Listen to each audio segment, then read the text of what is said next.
In the heart of a lush valley, surrounded by hills and crystal streams, laid the village of Ukana. It was a place of peace and laughter. The people were happy and cheerful and simple.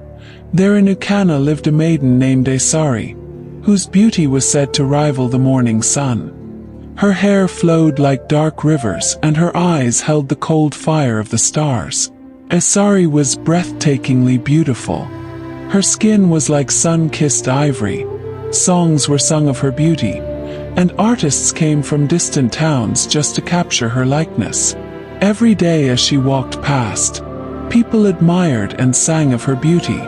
But her heart was ugly and cruel. Esari was proud, too proud.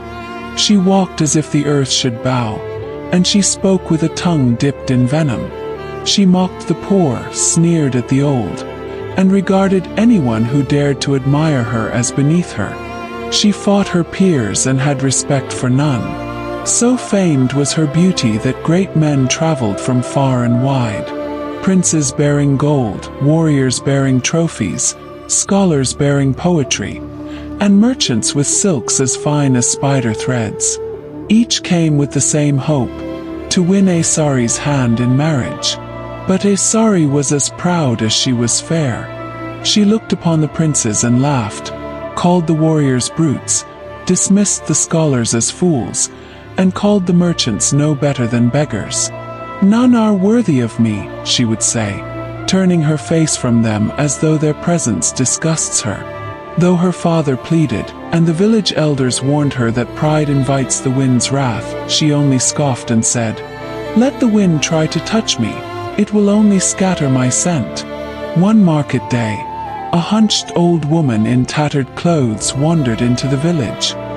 Her face was hidden beneath a heavy garment, and her walking stick tapped softly against the cobblestones.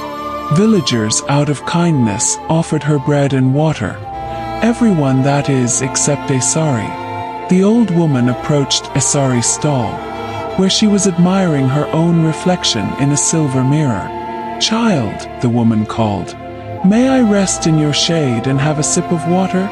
Esari looked at her and hissed, "You look like a monkey dressed in rags. Be gone before your stink pollutes my stall." Silence fell over the square. Even the birds paused their song. Passerbys watched with rage. Who talks to an elder in such a manner? They whispered, but none had the courage to stand up to her. Hush fell. The woman straightened.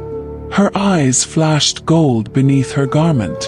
"So speaks a heart uglier than any beast," she retorted. "You call me a monkey? Then let your words become your fate." With a snap of her fingers, the air trembled. A swirling wind wrapped around Esari, lifting her into the air. Her mirror shattered. Her skin darkened, sprouted, her fingers twisted, and with a final gasp, where once stood Esari now sat a wide-eyed half-human, half-monkey, clutching the remnants of her shattered reflection. The woman vanished in the wind. Esari, now silent and small, tried to scream, but only chattering came out. The villagers, who had once feared her, took pity and cared for her kindly. But she was never the same. No longer admired, no longer feared. The once most beautiful maiden in Ukana became a dreadful creature. The once most arrogant, proud and cocky maiden became a shameful and unfortunate maiden, for even the cruelest hearts can learn humility when cursed by their own pride. Watch out for part 2. What becomes the fate of the Monkey Maiden? Will she take her life out of shame? Will she travel far to get healing, or is there a possible healer for her?